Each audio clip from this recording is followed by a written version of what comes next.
झोपल्यापासून ते पुन्हा उठेपर्यंत कोण झोपवतं आपणाला? कोण उठवतं आपणाला? त्यांची सत्ता जर कमी झाली आपल्यातून तर उठाल का? त्यांची सत्ता जर कमी झाली तर झोप लागेल का?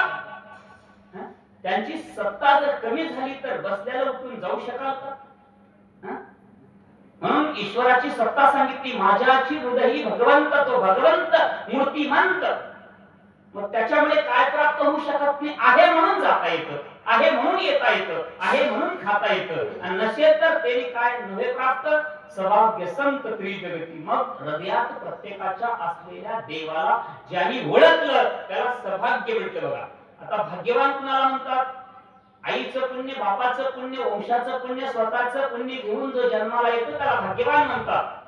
बरोबर आहे? आणि हे घेऊन जन्माला येऊन परमेश्वराची भक्ती करून जगाला चांगला मार्ग दाखवतो त्याला सौभाग्यवान म्हणतात. महाराज, आपण उग जन्माला आलेलो नाही.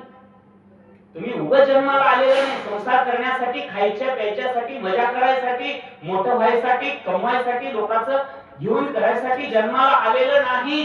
कशासाठी आलो माहितीये ना? परमेश्वराचं नाव घेऊन माझ्या या मनुष्य जन्माचं सार्थक करण्यासाठी जन्माला आलो. हे कशासाठी आलो आपण? अभ्यास करायचा घरी गेल्यानंतर. मी काय आलो या पृथ्वीवर? कशासाठी आलो? आता मला इथून जायचंय, काय करून जायचंय? आणि आलो कशासाठी? जो याची पारख केला, जो याची ओळख ठेवला त्याला भाग्यवान म्हटलं. बघा त्याला सौभाग्यवान नांदती. कसलं सुंदर उदाहरण आहे हो. लग्न झालं, लग्न झाल्यानंतर त्या माऊलीला काय लावलं जातं? सुरुवातीला काय लावलं जातं? सौभाग्याचं वेणं तिच्या कपाळावर लावलं जातं. आणि ज्या दिवशी तिचं लग्न झालं तिला सौभाग्याचं वेणं लावण्यात आलं आणि तिने दुसऱ्या दिवशी नाही लावलं तर? नाही लावलं तर उपयोग आहे का तिच्या प्रपंचाला? म्हणून ज्या दिवशी सौभाग्याचा स्वीकार केला त्या दिवसापासून ते आपले पती जिवंत आहेत तोपर्यंत त्या सौभाग्याच्या अलंकाराला, त्या सौभाग्याच्या लेण्याला उतरावायला नको आहे. बरोबर आहे? आता ते मला प्रपंच इथं विषय अध्यात्माचा, मला ते सांगायचं नाही कोण उतरावला पण ते तुमचा विषय तुम्ही बनवून घ्या. मला त्याचं काय करायचं? इथं सौभाग्यवंत नांदत नाही. तुम्हाला मला नांदायचं आहे. बाईनी आपलं लग्न करून आपल्या बाईनी घेतल्यानंतर आपल्या नावचं कुंकू लेवलच पाहिजे. डिफेंड याला अधिकार आहे. आणि तो अधिकार नसेल तर उपयोग काय लग्न झालं म्हणण्याला? आता त्यांचं झालं, आपलं आपण जन्माला आलो, परमेश्वराची भक्ती केलो. आता इथं आल्या आपल्याला जर नाही लावलं बुक्कात काय केलं? म्हणून आपल्याला देखील बोर्ड आहे बघा. आहे का नाही बोर्ड? आता घामाने गेला महाराज आपला. पण बोर्ड आता उमरग्यातून गाडी निघाली, बोर्ड नाही तर निघाली तर लोक पुण्या गाडीत पुण्या गावाला जायचं. सांगा मला. बोर्ड आहे म्हणून गाव आहे, गाव आहे म्हणून स्टॉप आहे. आणि बोर्डच नाही स्टॉप राहील का? मग त्या गाडीमध्ये माणसं बसतील का? म्हणून किती सौभाग्य शब्दाला किती महत्व आहे बघा. एक एक पॉइंट वर मी बोलायला लागलो.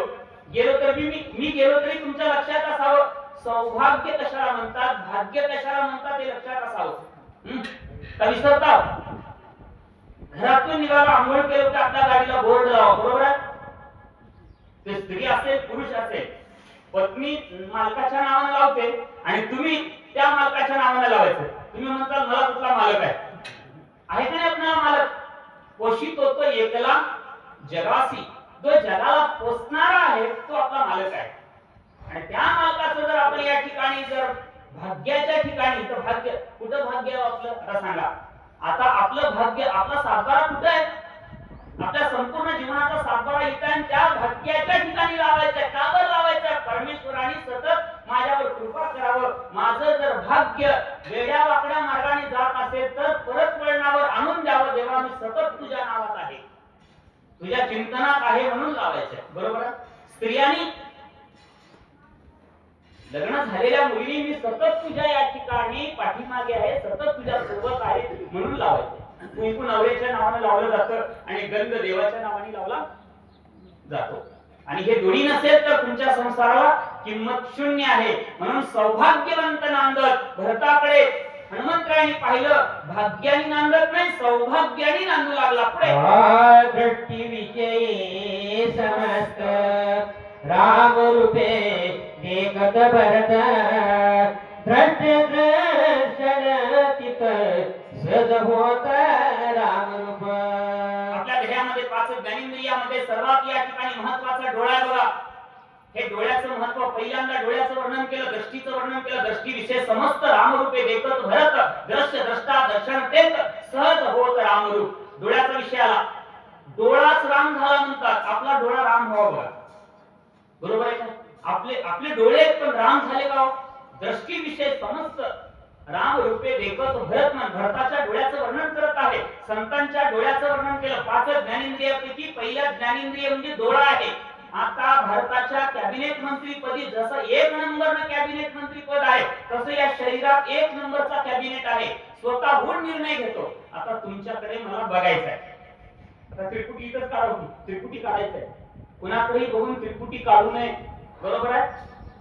तुमच्याकडे मला बघायचं आहे आणि बघितल्यानंतर तुमचं दर्शन घ्यायचं आहे. दृश्य दृश्य द्रष्टा आणि दर्शन. डोळा डोळ्याला दिसणारी वस्तू आणि त्या वस्तूचं या ठिकाणी दर्शन. त्रिपुटी म्हणले. डोळाच राम झाला. वस्तू काय दिसेल? डोळाच आपला राम झालेला. इथं म्हणतात डोळाच राम झाल्यानंतर वस्तू काय दिसेल?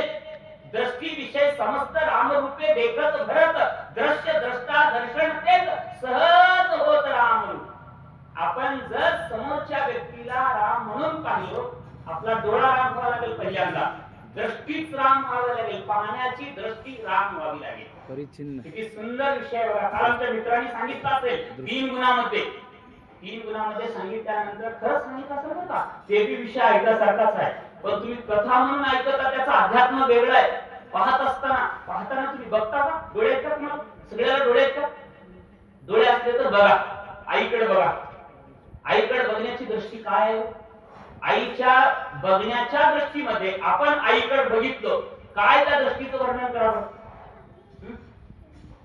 आणि तीच आईकडे बघितलेली दृष्टी इतर जगाकडे बघा. ज्या दृष्टीमध्ये आपण आई पाहतो त्याच दृष्टीमध्ये जगाला आई म्हणून पाहिलं तर तुम्हीच ईश्वर आहात. बरोबर आहे? आणि आपल्या दृष्टीमध्ये जर आपण आई पाहतो इतराला स्त्री पाहतो तर दोष आहे का नाही? मग ज्याची दृष्टी दोषारहित आहे त्याला देव बघता येतो. ज्याची दृष्टी दोषामध्ये अडकलेली आहे त्याला देव बघता येत नाही. म्हणून इथं सरळ सांगितलं तुम्ही आईकडे बघावं आणि तीच दृष्टी जगाकडे बघावं. बघता का? पत्नीकडे बघता आणि विचित्र दृष्टी लावता.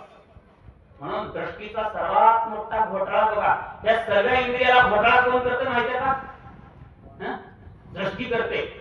बघण्यात जेवढा पाप होतो तेवढा कशातच नाही. इथं सरळ सुरुवातीला कोण घेतलं? दृष्टी. पाप कोण करते हो? सांगा नंतर सांगतो. पाप कोण करते? डोळे. आता सांगा नंतर सांगतो. उदाहरण दृष्टीचं उदाहरण आहे. आंबा झाडाला पाड झालाय. बघितलं कोण सुरुवातीला? डोळ्याने. चालत गेलं कोणी? पायाने. काढलं कोणी त्याला? हाताने. खाल्लं कोणी? तोंडाने. तितक्यात माल करा. रागाला माल करा. मारा चालू केला. मार खाल्लं कोणी? पाठीने. आणि मार पाठीला लागत असल्यानंतर शरीराला लागत असताना पाणी कुणाला आलं? डोळ्याला. पाठ रडले. पाठ मोठ मारताना हिरवी पिवळी त्याला मारून पाणी कुणाला लागलं? जैसे ज्याचे कर्म तैसे फळ देतो ज्याने केलं त्यालाच भरावं लागतं इथं. बरोबर आहे का? पाप कुणी केले? सुरुवातीला आंबा कुणी बघितला? डोळ्यांनी. शेवटी मुक्काम रडण्याचा स्टॉप कुठे आला? आनंद वाटला खाताना. खाल्लं तोंडाने, आणलं हाताने, गेलं पायाने, तृप्त झालं पोट. पण सुरुवातीला ज्याने पाप केला त्याला सजा होते. कुणाला सजा? डोळ्याला सजा झाली. रडला कोण? म्हणून म्हणले बाबा दृष्टीविषय समस्त रामरूपे देखत भरत दृश्य द्रष्टा दर्शन तेच सहज हो रामरूप. रामाची दृष्टी ठेवायचं आहे आणि दृष्टीमध्ये राम ठेवायचा आहे. बरोबर आहे? रामाची दृष्टी सांगायला सांगतो. रामाला बायका किती? आपणाला किती? डोळ्याला म्हणतोय मी, आपणाला नाही. आपल्या डोळ्याला. म्हणून डोळा बदमाश आहे. आणि रामाचा डोळा तसा नव्हता म्हणून आज जग त्याचं मंदिर मानते, आज जग त्यांचं नाव हृदयामध्ये साठवते. मौलिक ज्ञानेश्वर म्हणतात रामकृष्ण नामे ही दोन्ही साजिरी तुझे मंदिरी स्मराकारे आपली आपण करा सोडवून संसार बंधन तोडावी. उग लोक रामाचं नाव घेत नाही. रामाच्या दृष्टीला सगळे माता आणि भगिनीच होत्या, बरोबर आहे. आणि आपल्या डोळ्याला तसलाच डोळा आपला व्हावा आणि आपलेच डोळे तसले व्हावे याच्यासाठी बोला श्रीवणी शब्द पडतांची जाण शब्दात श्रीराम आपण श्रम सेवक श्रेवण स्वचितन पोवणी काजे एक नंबरचा डोळा आहे. आता दोन नंबरचं कान आहे. आपल्या शरीरामध्ये सर्वात महत्वाचं कान आहे बघा. एक नंबरचा मंत्री डोळा, दोन नंबरचा श्रवणी शब्द पडताची जाण, शब्दार्थ श्रीराम आपण. कान राम झालेला आहे, बरोबर आहे. कान श्रीराम झालं, कानामध्ये